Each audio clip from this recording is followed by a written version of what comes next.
Hello everyone, welcome back to HM Chemistry channel. Myself Dr. Manvinder here and I welcome you all in this platform. Today in this video we are going to start the another chapter that is chemical equilibrium. ये बहुत बहुत important chapter है और बहुत बच्चों को इस chapter से डर लगता है because न्यूमेरिकल पोर्शन बहुत है, बायो वाले बच्चे स्पेशली ये चैप्टर छोड़ देते हैं. But trust me this chapter is very very important. चाहे आप कोई भी प्लेटफॉर्म पे हो, +2 के लिए, जेईई का लेवल है, नीट का लेवल है, ठीक है, किसी भी एंट्रेंस में अगर आप जा रहे हो तो this chapter is important because lot of numericals can be asked in the entrance exam from this topic. Okay, likewise the master cadre exam में भी यहाँ से बहुत सारे क्वेश्चन पूछे जा सकते हैं, तो this is important one. I will try कि आप बहुत अच्छे से इसको पढ़े और आपको बहुत अच्छा चैप्टर समझ आए और इसके बाद मेरे से पढ़ने के बाद इस चैप्टर को करने में आपको डर ना लगे. ठीक है, तो इतनी कोशिश मेरी रहेगी कि सभी को समझ आए. तो let us watch the video. चलो जी, we are going to start the chemical equilibrium chapter. ठीक है जी, पहले हम पढ़ते हैं कि केमिकल रिएक्शंस कितने तरह की हैं.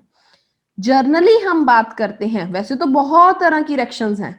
जर्नल वे में जो केमिकल इक्विलिब्रियम के साथ रिलेटेड है टॉपिक, वहां पे हम मानते हैं कि जो रिएक्शन है वो दो तरह की है.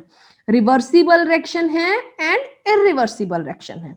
देखिए, रिवर्सिबल ये सभी को पता होगा कि मान लो कि मेरे पास ए से बी बन गया और वापस बी से ए बना. ठीक है, तो this process is reversible process कि ए से बी तो बन रहा है पर साथ की साथ बी से ए बनने की पॉसिबिलिटी भी उतनी ही है. ठीक है, दैट्स वाई मैंने ये एरो पुट नहीं किया, मैंने कौन सा एरो लगाया, ये वाला एरो. ठीक है, तो ये हो गया रिवर्सिबल का साइन. ऐसा प्रोसेस जिसमें रिएक्टेंट साथ की साथ प्रोडक्ट में कन्वर्ट हो जाए और देयर इज नो पॉसिबिलिटी कि वो वापस आ सके, ए में कन्वर्ट हो सके. That's why I put this kind of arrow कि ये फुल फ्लेज रिएक्शन हो रही है. This process is known as irreversible process. Now one thing which is very very important कि जो हमारे पास इरिवर्सिबल प्रोसेस होता है that operate in open container. किसी भी ओपन असेंबली में आप इसकी रिएक्शन कर सकते हो. But whenever we are talking about the reversible process, यहाँ पे जो भी रिएक्शन करते हैं हम, that should be in closed container, कि बाहर से कोई इफेक्ट ना आए किसी भी फैक्टर का, तो हम क्लोज्ड असेंबली लेते हैं. ठीक है, that is a reversible process. For example, if I am writing the examples of it, suppose 2SO2 gaseous, it is reacting with oxygen gaseous and it is giving us 2SO3 gaseous. I am putting this kind of arrow which represent कि this process is reversible in nature. Now the example of irreversible process. Suppose I am taking AgNO3, it is reacting with HCl और ये दोनों मिलके क्या बना दिया इन्होंने, AgCl plus HNO3. Here I put the forward arrow, only one kind of arrow, forward arrow, which shows that reaction is going in one direction. ठीक है, तो ये हमारे पास हो गया दो तरह की रिएक्शंस. केमिकल इक्विलिब्रियम जो भी आप चैप्टर पढ़ोगे वो हम इस रिएक्शंस के बेस पे पढ़ते हैं, रिवर्सिबल रिएक्शंस के बेस पे. जो चीज ये बहुत बहुत इंपॉर्टेंट चीज है, देखना, जितना मेरे पास ए से बी बन रहा है, बी से ए बन रहा है, ठीक है, दो प्रोसेस चल रहे हैं यहाँ साथ की साथ.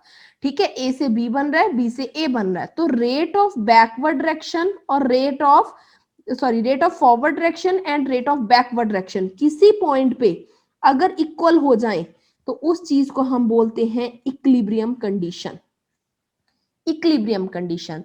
The rate of forward direction as well as backward direction when comes equal to each other, to that process, that state is known as equilibrium. Right now, next thing which is very very important, what is chemical equilibrium? Now I am going to give you the definition. Chemical equilibrium क्या होता है? See, chemical equilibrium हमारे पास होता है ऐसी state at which the composition of state eight which composition of chemical system, जो भी आप रिएक्शन असेंबली ले रहे हो, जो भी सिस्टम आप ले रहे हो, उसकी कॉम्पोजिशन जो है वो कांस्टेंट बनी रहे, बिकम्स कांस्टेंट, कोई चेंज ना आए उसमें, ठीक है, becomes constant under, which is important thing, under given set of conditions, under given set of condition. वो कंडीशंस क्या हैं? टेम्परेचर, प्रेशर, कंसंट्रेशन, वॉल्यूम, ये सारी चीजें अगर सेम है तो ही हम मानते हैं कि रेट ऑफ फॉरवर्ड डायरेक्शन और बैकवर्ड डायरेक्शन इक्वल है। इक्विलिब्रियम जब भी हो रहा है तो आपके पास ये प्रोसेस होगा और उस टाइम पे ये सारे फैक्टर आपके जो हैं वो सेम रहने चाहिए, तभी ही इक्विलिब्रियम अटेन होगा। अगर यहां से कोई भी एक फैक्टर आपने चेंज कर दिया तो that means equilibrium is disturbed, कोई ना कोई फैक्टर है जो इसको डिस्टर्ब कर देगा और इक्विलिब्रियम अटेन नहीं होगा। तो this is the definition of equilibrium. Now what are the characteristics of equilibrium? Important characteristics of equilibrium, ठीक है, कैरेक्टरिस्टिक्स ऑफ इक्विलिब्रियम। तो इक्विलिब्रियम के हमारे पास क्या क्या फीचर्स हैं? हमेशा जो ये अटेन होता है, it is attend in reversible process. Irreversible में कोई चीज नहीं होती ऐसी, रिवर्सिबल रिएक्शंस में ये चीज अटेन होती है। सेकंड, जो भी मेजरेबल प्रॉपर्टीज हैं, मेजरेबल प्रॉपर्टीज लाइक मैंने अभी बताया था कि जो सेट है चेंज नहीं होना चाहिए, temperature, pressure, volume, concentration, even की कलर भी हो सकता है, ठीक है, that should B same, that should B same through out the process. Process में सारा का सारा ये चीजें सेम रहनी चाहिए, डिस्टर्ब नहीं होनी चाहिए। Equilibrium is dynamic process. Equilibrium dynamic process है, कहने का मतलब अगर ए से बी बन रहा है तो बी से ए भी बन रहा है, दोनों के दोनों प्रोसेस क्या है? कॉन्टिन्यूस हैं, that's why it is dynamic process, ठीक है। फोर्थ चीज, हमेशा यहाँ पे हम मानते हैं कि जितनी स्पीड से फॉरवर्ड डायरेक्शन हो रही है उतनी ही स्पीड से हम मानते हैं कि बैकवर्ड डायरेक्शन भी हो रही है, ठीक है, दोनों के दोनों प्रोसेस एक जैसे हैं तभी उसको डायनेमिक बोला, ठीक है जी। अगर आप temperature, pressure, volume, concentration, colour, इनमें से कोई भी एक फैक्टर को आपने डिस्टर्ब कर दिया तो आप मान के चलो कि जो इक्विलिब्रियम है वो भी आपके पास डिस्टर्ब हो गया, ठीक है, वो भी आपके पास डिस्टर्ब हो गया। तो this is very very important, ठीक है। और ये मैंने बात की है इक्विलिब्रियम की, यहां कंफ्यूज नहीं होना, इक्विलिब्रियम कांस्टेंट है, वो सिर्फ टेम्परेचर पे डिपेंड करता है, वो किसी और फैक्टर पे डिपेंड नहीं करता। यहां मैं नॉर्मल इक्विलिब्रियम प्रोसेस की बात कर रही हूं जो इन सभी फैक्टर पे डिपेंड करता है, ठीक है। जो इक्विलिब्रियम कांस्टेंट होता है जिसको हम के से लिखते हैं वो सिर्फ टेम्परेचर डिपेंडेंट है, it depends upon temperature, right. तो और एक और बड़ी इंपॉर्टेंट चीज जिसके ऊपर क्वेश्चन आ सकता है कैटालिस्ट का, कैटालिस्ट पे पिछली बार भी आया था मास्टर कैडर में क्वेश्चन। तो कैटालिस्ट जो है हमारे पास जो क्या करता है, स्पीड का चेंज करता है, just it changes the speed of reaction, it changes the speed of the reaction। अब जितनी फॉरवर्ड डायरेक्शन की स्पीड को चेंज करेगा उतनी ही वो बैकवर्ड डायरेक्शन की स्पीड को चेंज करेगा। And overall very very important, it does not affect, it does not affect equilibrium process. Overall equilibrium process को ये हमारे पास डिस्टर्ब नहीं करता। तो ये बहुत बहुत इंपॉर्टेंट है, बहुत सारे बच्चे यहाँ पे क्वेश्चन गलत करते हैं, एमसीक्यू में डायरेक्ट पूछ लिया जाता है। अगर तो पॉजिटिव कैटालिस्ट है, पॉजिटिव कैटालिस्ट क्या करता है, टाइम को डिक्रीज कर देता है, टाइम को डिक्रीज कर देता है और बड़ी फास्टली हमारे पास रिएक्शन हो जाती है। अगर कोई नेगेटिव कैटालिस्ट है, दो तरह के कैटालिस्ट होते हैं, तो वो क्या करता है, टाइम को इंक्रीज कर देता है, ठीक है, तो हमारे पास इक्विलिब्रियम अटेन करने में, ठीक है, काफी टाइम लग जाता है। तो these are the two categories of catalyst. Overall catalyst कोई भी इक्विलिब्रियम प्रोसेस को अफेक्ट नहीं करता। तो now next thing is very very important, law of mass action आपने पढ़ा होगा, ठीक है, एक्टिव मास, मास एक्शन। तो ये चीज शायद आपने कहीं नहीं पढ़ी होगी, आई एम श्योर, कि एक्टिव मास क्या होता है। Very very important, it is not given in every book, ठीक है, +1 2 की बुक में ऐसा नहीं मेंशन है सीधा सीधा, तो एक बार क्लियर करो कि ये होता क्या है। एक्टिव मास होती है, it is the concentration, active mass is the concentration in terms of molarity और प्रेशर। एक्टिव मास को हम क्या करते हैं, basically it is a concentration term, जिसको हम मोलैरिटी की टर्म में डिफाइन कर सकते हैं या फिर प्रेशर की टर्म में कर सकते हैं। Let us see one example, then it will be clear to you students. Active mass जो है that is equal to mole per litre of the solution. Concentration की बात है, mole, number of moles dissolved per litre of the solution क्या होती है, ये हमने कर लिया है इसको मोलैरिटी, ठीक है। तो वही तो है कि it is a concentration in term of molarity. Molarity की बात है तो मोल पर लीटर एक्टिव मास, ठीक है। मोल को मैंने n से लिख लिया, लीटर मतलब वॉल्यूम है, ठीक है, और ये हमारे पास आ गया। यूनिट क्या होगी, मोल पर लीटर, इसकी होगी यूनिट, ठीक है, ये हमारे पास आ गया। बट अगर हमारे पास कोई गैस की बात हो रही है, अगर गैसियस कंपोनेंट की बात हो रही है, तो one thing that is very very important, यहां पे हम जो एक्टिव मास है that is written in form of, ठीक है, प्रेशर। हम प्रेशर की टर्म में उसको लिखेंगे। कैसे, देखो, जो चीज भी आपने यहां पे ली थी, अगर तो लिक्विड है आपने कंसंट्रेशन की टर्म में लिख लिया, ठीक है। तो आपने एक चीज का और ध्यान रखना है यहाँ पे कि अगर गैसियस कंपोनेंट आपको दे दिया और उसका एक्टिव मास पूछा, तो आपने कंसंट्रेशन की टर्म में नहीं डिफाइन करना, गैस को हमेशा हमने प्रेशर की टर्म में लिखना है। और अगर कोई प्योर सॉलिड है या फिर प्योर लिक्विड कोई आ गया किसी भी रिएक्शन में न्यूमेरिकल करते टाइम, तो आपने उसका एक्टिव मास 1 लेना है, okay. assume the active mass of pure solid and pure liquid equal to 1. now let us see the law of mass action. Law of mass action, अब यहां से आपकी बुक्स में ये शुरू हो जाता है पार्ट कि मास एक्शन क्या होता है, ठीक है। तो it states that law of mass क्या कहता है कि जो रेट ऑफ फ्रैक्शन है, rate of fraction is directly proportional to, it is directly proportional to active mass of reactants raised to power equal to stoichiometric coefficients, stoichiometric coefficient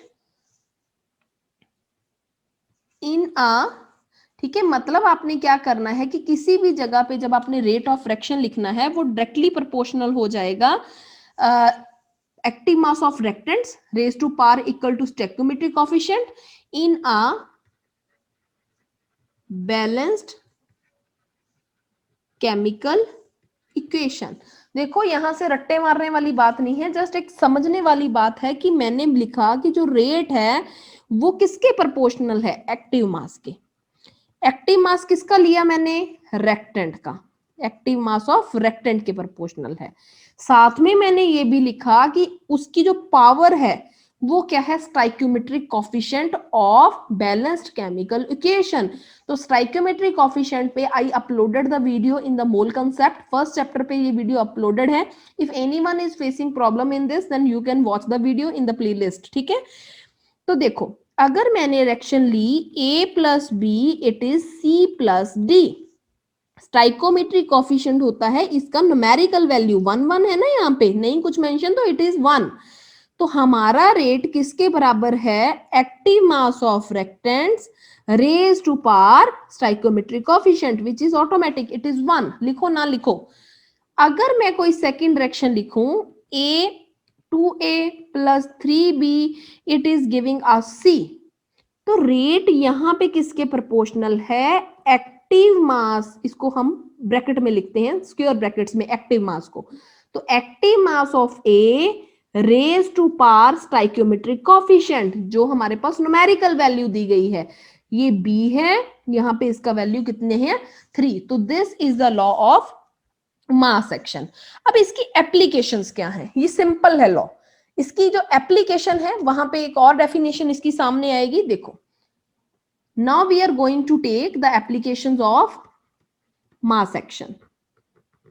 applications of mass action का जो law हमने पढ़ा, क्या काम आता है? देखो, हर जगह काम आएगा, ये बहुत बहुत इंपॉर्टेंट है, हर न्यूमेरिकल में चलेगा।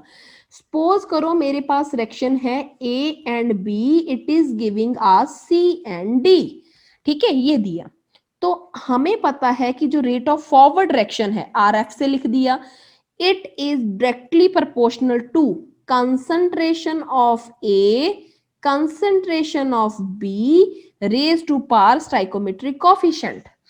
Now backward direction, forward direction के लिए रेक्टेंट ये थे, अगर बैकवर्ड डायरेक्शन की बात की जाए तो सी एंड डी रेक्टेंट बन गए ना, उल्टी चल रही है डायरेक्शन, यहां जाना है हमने, तो रेक्टेंट ये हो गए। बैकवर्ड डायरेक्शन के केस में लॉ ऑफ मास एक्शन लगाओ कि जो रेक्टेंट है उनकी हमारे पास power 1। Mathematics student is I think clear about this कि whenever we replace the sign of proportionality, इसको हटाना है, then we have to place a constant here। तो constant मैंने यहाँ पे लगा दिया, it is this, तो मैं यहाँ पे f ही लिख रही हूँ कि so that it will be clear to you। now KB C D, clear? We know that at equilibrium condition RF is equal to RB। ये पहली कंडीशन मैंने आपको बता दी थी कि अगर इक्विलिब्रियम अटेन होता है मेरे पास तो ये चीज आएगी। तो can I right RF value KF AB is equal to KB C D। KF by KB, it is equal to concentration of C, concentration of D upon concentration of A, concentration of B। तो this value, rate of forward direction divided by backward direction, it is known as K, and K is equilibrium constant, which is equal to concentration of products divided by concentration of reactant। In your book the law of mass action is written like this, but how it comes, it is not given। ठीक है, तो it should be clear to you। तभी मैंने आपको बिल्कुल base से start किया कि एक्टिव मास होता क्या है, इसको कैसे ड्राइव करके यहां तक पहुंचते हैं, क्योंकि आपकी बुक में ये लिख दिया जाता है कि अकॉर्डिंग टू दिस लॉ कि जो हमारे पास इक्विलिब्रियम कांस्टेंट है that is equal to the concentration of product divided by concentration of reactant, that's it. ठीक है, तो इट कम्स लाइक दिस। ठीक है, तो ये हमारे पास आ गया लॉ ऑफ मास एक्शन का हमारे पास वैल्यू की कैसे आपने इसको अप्लाई किया। तो एक चीज और, ठीक है, सपोज करो I am writing the general equation X A plus Y B, it is giving us L C plus M D, anything you can write. तो यहां पे अगर मैंने के लिखना है, सीधा सीधा के, आप चाहे पिछले वाली डेरिवेशन की तरह लिख के देख लो, बट सीधा देखो, concentration of products raise to power their stoichiometric coefficient, 1 2 3 नहीं लिखा मैंने, यहाँ पे ये चीजें लिख रखी हैं स्टाइकोमेट्रिक की जगह पे। तो we can write like this, ऐसे लिख सकते हैं। तो हमारे पास ये क्या आ गया? Equilibrium constant. ठीक है, तो this is law of chemical equilibrium, इसको लॉ ऑफ केमिकल इक्विलिब्रियम भी बोल देते हैं। Very very important. Now there is one very important thing, बहुत बहुत इंपॉर्टेंट थिंग, अच्छी तरीके से समझना है और आई होप कि आपको समझ आ जाएगा, मैंने ऐसा ही वे यूज करना है। इक्विलिब्रियम कांस्टेंट जो है के, मैंने अभी बताया था आपको, ये हम दो तरीके से एक्सप्रेस कर सकते हैं। वी कैन एक्सप्रेस के in the two terms. Firstly, we can express in the form of concentration because law of mass action ने ये बताया था कि हम concentration की टर्म में भी कर सकते हैं, हम प्रेशर की टर्म में भी कर सकते हैं। ठीक है, तो K को आप दो तरीके से लिख सकते हो, कंसंट्रेशन की टर्म में और प्रेशर की टर्म में। ठीक है जी, देखो I am taking the general reaction, मैं जर्नल रिएक्शन क्या ले रही हूं, ध्यान से देखते जाना। X A plus Y B, it is giving us वही ले लो LC&MD जो पीछे लिखा। कंसंट्रेशन की टर्म है तो I am putting C here, concentration के साथ मैंने Kc लिख दिया इसको, ठीक है, कुछ भी डिफरेंट नहीं है, सिर्फ C लगाया है, ये लिख दिया, D की पावर M लिख दिया, वही एक्टिव मास का लॉ चल रहा है यहाँ पे, ठीक है ना, कंफ्यूज नहीं होना। A की पावर X, B की पावर Y, ठीक है, तो सेम ही एक्सप्रेशन मैंने यहाँ पे उतार दिया। तो यहाँ पे अगर मैं बात करूं, मेरे पास ये Kc की वैल्यू आ गई। अगर मैं यूनिट देखूं तो आप देखो यूनिट क्या है मेरे पास, बेसिकली ये कंसंट्रेशन की टर्म है, तो यूनिट मेरे पास मोल लीटर -1 इसकी यूनिट होगी, क्योंकि हम कंसंट्रेशन के टर्म में इसको लिख रहे हैं, ठीक है, तो this is the unit of Kc, right. But यहां पे नंबर ऑफ मोल्स क्या है, ये क्या चीज है, ये क्या चीज है, स्टाइकियोमेट्रिक कोएफिशिएंट यहां तो मैंने इसके ऊपर लिख लिया, नेक्स्ट मैं आपको करके दिखाती हूँ कि ये कैसे आएगा, ठीक है। अब देखो Kp की टर्म में अगर आपने लिखना है, प्रेशर की टर्म में अगर कोई गैस आ जाए, आपको बोलने की इक्विलिब्रियम कांस्टेंट को डिफाइन करो, then we can write in the form of pressure. सिर्फ इसकी जगह पे इसके साथ साथ आपने क्या लगा देना है, पार्शियल प्रेशर C का L, P D पार M, हर जो ये लिखा था साथ साथ इसके P लगा दो, P A X, partial pressure की बात हो रही है ये, ठीक है, Y। तो this is the equilibrium constant at pressure, pressure की फॉर्म में, ठीक है। प्रेशर हम किसकी फॉर्म में लिखते हैं, एटमॉस्फेयर की, एटमॉस्फेयर की फॉर्म में, तो यूनिट एटमॉस्फेयर आएगी। एक चीज का ध्यान रखना है यहाँ पे कि ये L क्या है, M क्या, ये तो यहाँ वैसे लिखते हैं, फ्रैक्शन हम ऐसे लिखते हैं यूजली, ठीक है, सपोज करो ऐसा कुछ हो, ठीक है, तो हमें देखना पड़ेगा कि स्टाइकियोमेट्रिक कोएफिशिएंट कितने, नंबर ऑफ मोल्स कितने हैं, तो हम इसकी रेज टू पावर क्या कर देते हैं, डेल्टा Ng, ठीक है, इसकी रेज टू पावर कर दिया Ng, और Ng मेरे पास क्या है, number of moles of product minus number of moles of reactant, ठीक है। जैसे अगर यहाँ पे देखना हो, 5 + 4 कितना हो गया, 9, माइनस 3 + 2 5, तो 4 मेरे पास क्या आ गया, डेल्टा Ng। और इस इक्वेशन का अगर आपने ऐसा कुछ लिखा है तो यहाँ पे इसकी यूनिट लिख के mole litre -1 raise to power 4, ये इसकी इस इक्वेशन की यूनिट आ गई Kc की। Kp की यूनिट कितनी आएगी, एटमॉस्फेयर रेज टू पावर 4, तो इसकी यूनिट कितनी आ गई, ये। तो Kp एंड Kc की जो यूनिट है, it depend upon the stoichiometric coefficient की, एंड डेल्टा Ng कितना है, इसके बेस पे हर रिएक्शन की अलग अलग यूनिट बनेगी, पर बेसिक जो है वो आपने यही लेना है, मोल litre -1 and atmosphere. Just difference कहां पड़ेगा, डेल्टा Ng का, ठीक है जी। चलो, तो ये तो हो गया हमारे पास Kp Kc। Now very very important thing, relationship with Kp and Kc, दोनों का आपस में क्या रिलेशन है, बहुत बहुत न्यूमेरिकल यहां से पूछे जाते हैं। I am again asking, very very important, ठीक है। चलो जी, तो हमारे पास जो ये टॉपिक आया, that is Kp is equal to Kc RT delta Ng. So this is the relationship. No need to drive this equation. I'm again asking, just do the smart work. There is no need of driving the equations again and again and remembering the expression.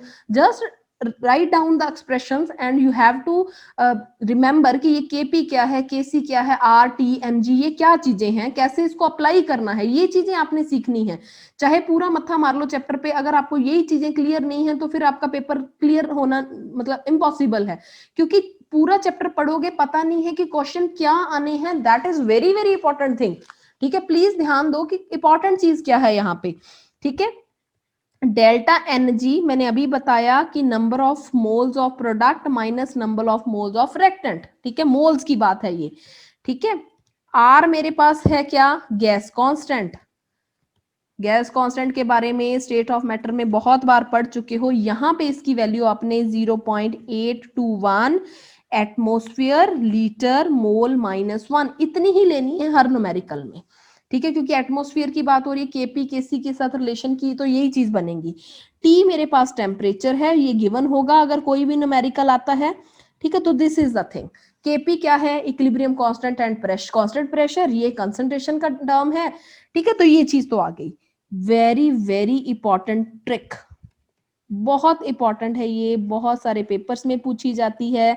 अगर delta energy zero है, अगर delta energy zero से ज्यादा है और zero से कम है, तो तीन केस मेरे पास यहाँ पे बनते हैं। अगर जीरो है तो Kp और Kc दोनों बराबर, जीरो किसी की चीज की पावर जीरो हो गया तो आई थिंक 1 है, दोनों बराबर हो गए, ठीक है। जीरो से ज्यादा है तो Kp is greater than Kc और यहाँ पे Kp is less than Kc। Now this thing is very very important for MCQ।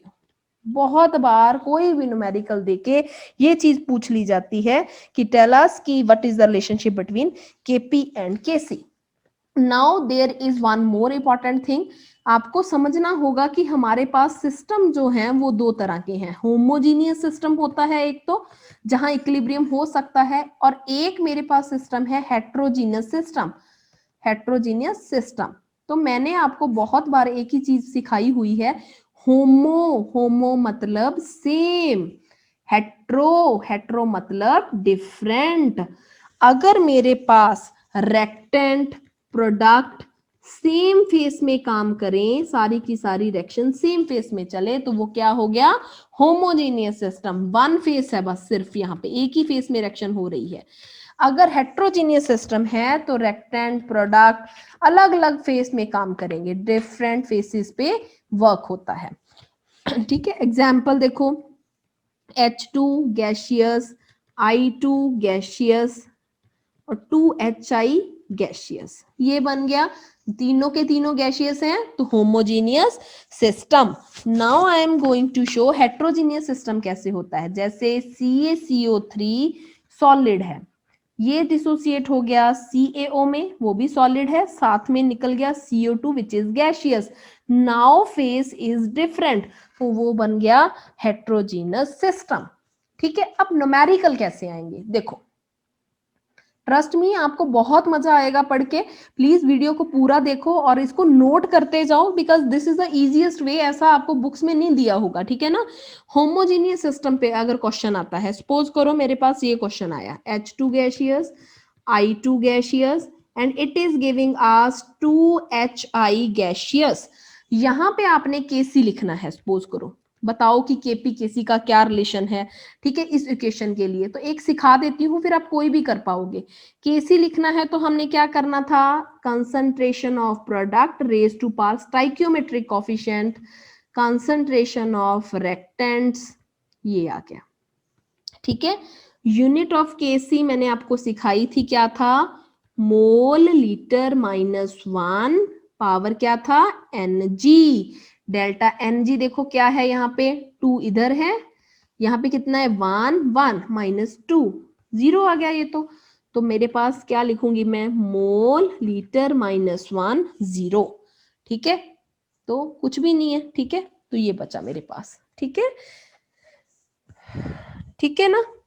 तो आपने इस तरीके को प्रोसीड करना है, ऐसे ही करते रहना है कि कैसी चीजें आएंगी। यहाँ पे मेरे पास अगर मैं Kp लिखूं, Kp मेरे पास क्या बनेगा, partial pressure of HI raise to power 2 PH2 PI2।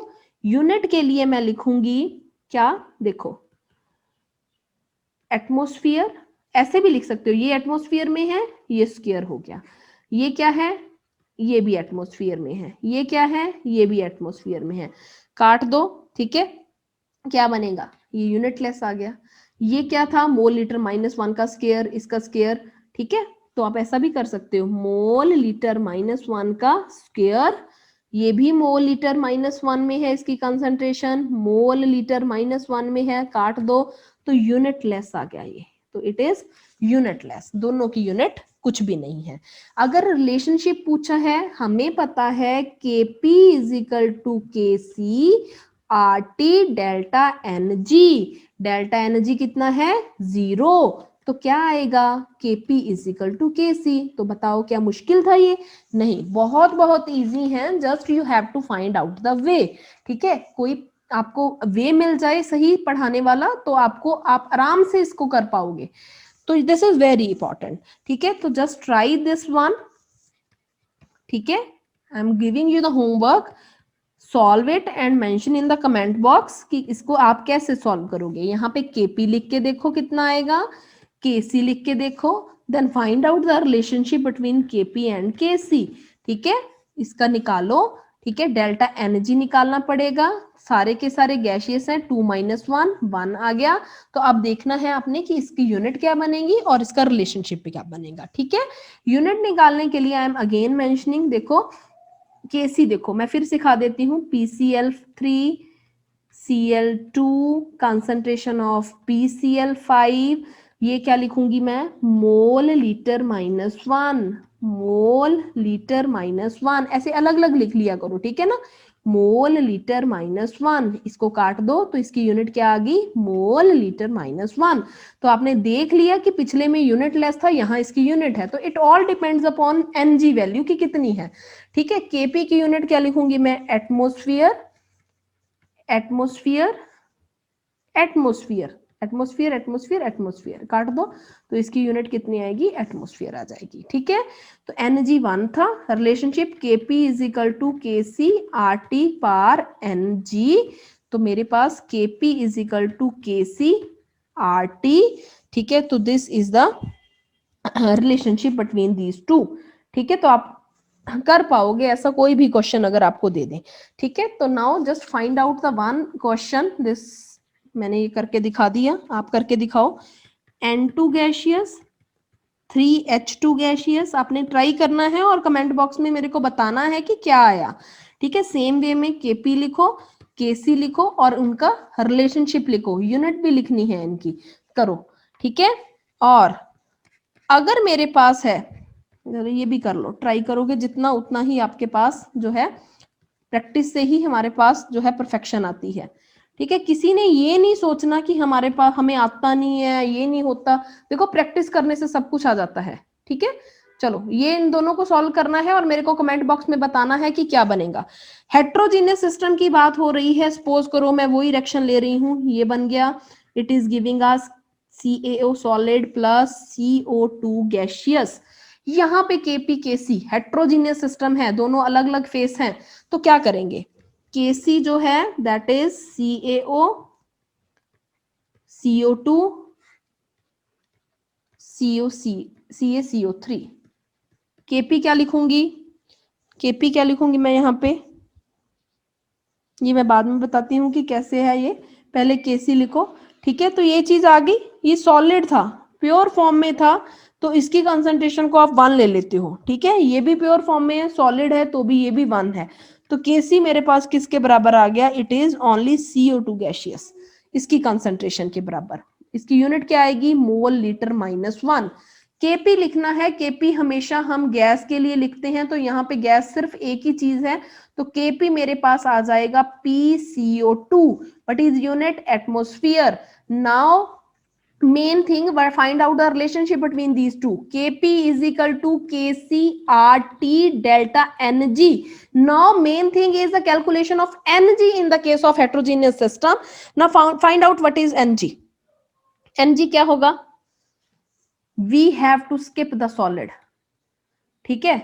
Solid को तो स्किप करना पड़ेगा आपको, ठीक है। तो ये आपने खुद देखना है कि कौन सी चीज कैसे आपने लेनी है, क्योंकि प्योर स्टेट में हम सॉलिड को 1 मान लेते हैं और उसके अकॉर्डिंग ही आपने डिफरेंट डिफरेंट जो है इसके रिलेशनशिप्स को मेंशन कर देना है, ठीक है। तो this is very important, try to write the Kp and Kc for one more equation. I'm going to give you, write down carbon solid plus half O2, it is giving us CO gaseous. Write down Kp and write down Kc, then find out its unit. So this is very very important topic, okay. This is clear to you. If this is clear to you, then next chapter, the next portion of chapter is very very easy for you, ठीक है। तो आपने इसको करके देखना है, बहुत बहुत इंपॉर्टेंट। देखो एक क्वेश्चन और थोड़ा सा डाल के दिखाती हूँ, then we will end up this session. मान लो कि आपको इक्वेशन दी है, ठीक है। तो मेरे पास सपोज ये इक्वेशन मेरे को दी गई है कि अमोनिया बन गया, यहां पे मेरे पास इफ इक्विलिब्रियम कंसंट्रेशन, कंसंट्रेशन दिया हुआ है of nitrogen, hydrogen, ammonia is given. It is 0.5, 1 and 2 molar. तीनों की concentration दे दी. Find out equilibrium constant. अब इक्विलिब्रियम कांस्टेंट यहां से आपने निकालना है. तो कैसे निकालोगे? Kc is equal to ammonia की स्क्वायर, concentration of this की cube. Put out the concentration here. 2 square 0.5, 1 cube. So after solving it is 8. Okay, so in this way you have to do this. Practice these things. If you like the video, then please comment and solve your question. And if you are new, then please subscribe the channel. मिलते हैं एक नई video के साथ. Bye bye.